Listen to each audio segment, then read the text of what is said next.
So the people over at TheRoot.com are trying to butch up their image and actually try to make it look like they're concerned about black identity. The Root posted an article by Kelly Goff about Supreme Court Justice Clarence Thomas ruling to strike down the Voting Rights Act with the harsh title, Race Traitor. Obviously, someone is trying to get some attention over there. The problem is that the message has substance, but the messenger is so unbelievable that it actually makes you question the message itself. The article describes Clarence Thomas as, quote, consumed with ambivalence toward and loathing of his own community. So now this corporate mouthpiece of a website has decided to take the gloves off and appoint themselves arbiter of who is a racial traitor and who is a racial loyalist. Before the Root decides to yank off Thomas's black robe so they can put it on for themselves, they should do a reality check.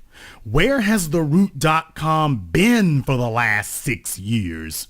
With every conceivable insult that has been thrown at black society, and yet they choose to resurrect an ancient boogeyman like Clarence Thomas? Why? Because this helps them to deflect attention from what they haven't been doing for years now. When Barack Obama ran for president in 2008, The Root asked no questions. They didn't ask what his policy toward black society would be. They didn't ask him to make commitments to his people. They didn't ask him about the fact Michelle Obama was the first black woman he'd ever dated and that all his previous girlfriends were white. Last year, in May of 2012, The Root does a story about one of President Obama's previous girlfriends, a woman named Genevieve Cook. Throughout the entire article, it gives snippets of details of their time together, but not even once did they mention that Miss Cook was a white woman, nor do they post a picture of her.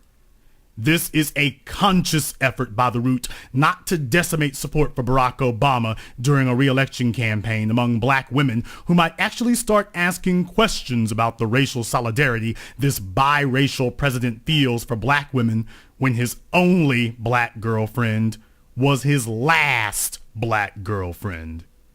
If The Root was going to be concerned about racial loyalty to black society, that concern certainly hasn't been on display ever since MSNBC made Melissa Harris Perry their new mantle conversation piece. Melissa Harris Perry, a college professor, is a holdover from the Keith Olbermann years at MSNBC. That gave us an inkling that she harbored some radical thoughts, but nothing could prepare us for what Perry would unleash once she anchored her own broadcast. Melissa Harris Perry has been waging a one-woman war against the intact black family that includes a man. She's done multiple pieces, not just praising single mothers, but altogether questioning the need for fathers in the home. She's launched nothing short of a jihad against the very concept of a two-parent male-female black family. And what has The Root done to take Professor Perry to task for this assassination of the black family unit? They named her the top person of their The Root 100 list.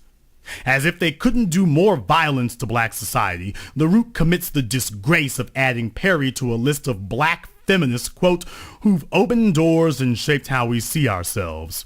And what makes this distinction even more mortifying is the fact The Root has the gall to place Professor Perry, a disturbed personality who has declared it her life's mission to break up the black family, right next to luminaries like none other than Harriet Tubman, who risked life and limb to keep the black family together. And here's another grievous offense by The Root, the promotion of feminism. They make no mention of how feminist doctrine has decimated the black home. They just mention the word and then try to attach black female icons to it in the most disgusting display of guilt by association ever committed on these heroines of black history. They lump a plebeian like Perry in with Sojourner Truth as a so-called feminist. Obviously, no one at The Root has ever read the life story of Sojourner Truth, because if they had, they would have known that while Truth did promote the cause of women gaining the right to vote, she showed her base allegiance to her people by turning her back on abolitionist and women's rights activist Elizabeth Stanton after Stanton said that she wouldn't support black people gaining the right to vote if women didn't also get it. Sojourner Truth understood that she was black first and a woman second, But ironically, the importance of being black before anything else is peculiarly missing from the website that so falsely deems to call itself the root for black people today. Furthermore, on this list is Angela Davis, who outright abandoned the black freedom movement in the 1960s so she could chase delusions of grandeur by attempting a singing career and ultimately marrying a white man as she completely exited the conversation of black empowerment in America altogether.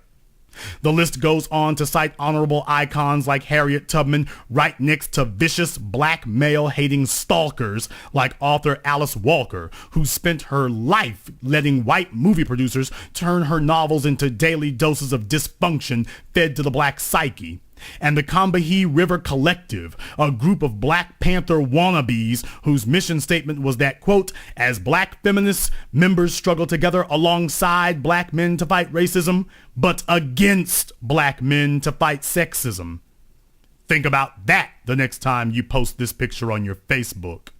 Their declaration of war against black men can't be said any more clearly than that, and yet the root actually holds up their credo of division in black society as something to be proud of. So if this is what the root thinks is so great, why are they mad at Clarence Thomas? He does the same thing. We can just see his white handlers.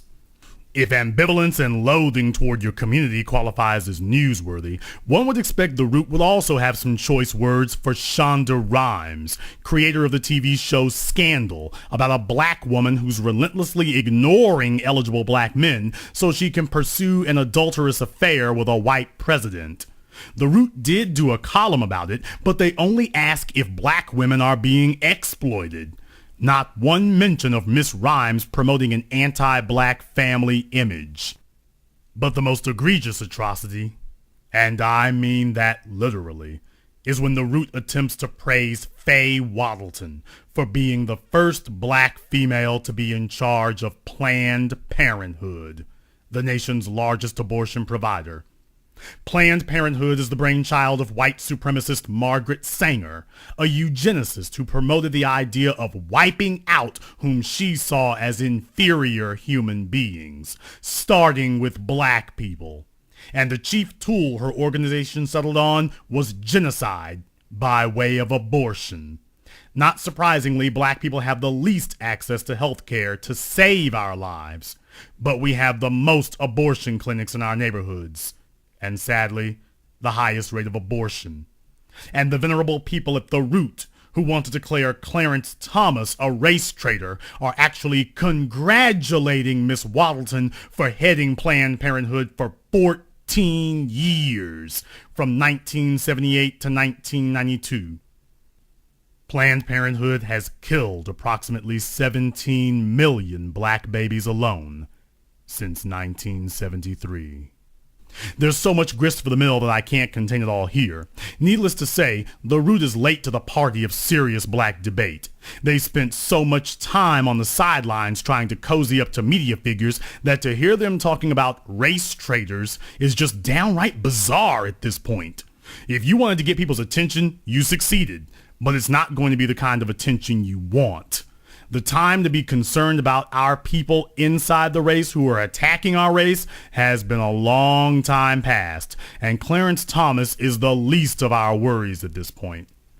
Because you want to know what a real race traitor is, Miss Goff and the folks over at the Root?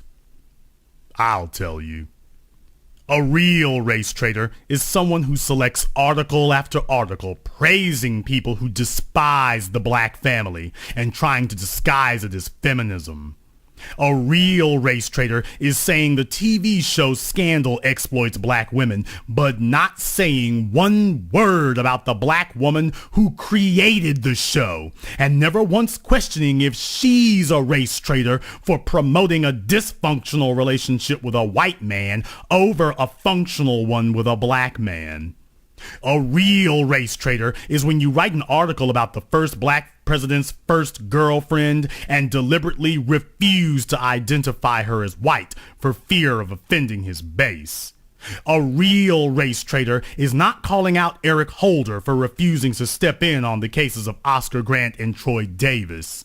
A real race traitor is promoting Melissa Harris Perry's crusade against intact black families by holding her up as a role model without exposing her demented worldview.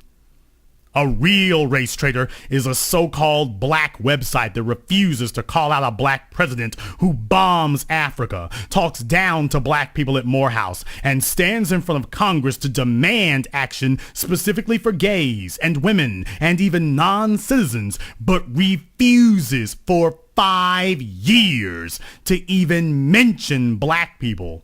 And you never once questioned his loyalty to his people. A real race traitor is a black person who's proud to be made president of a white supremacist dream project that's killed literally millions of black children, and she can keep coming back and doing it day after day after day for 14 years. And the bigger race traitor is the website that gives her a standing ovation for doing it as if this is something normal and honorable. I know that the Root is only a corporate mouthpiece, and I understand this.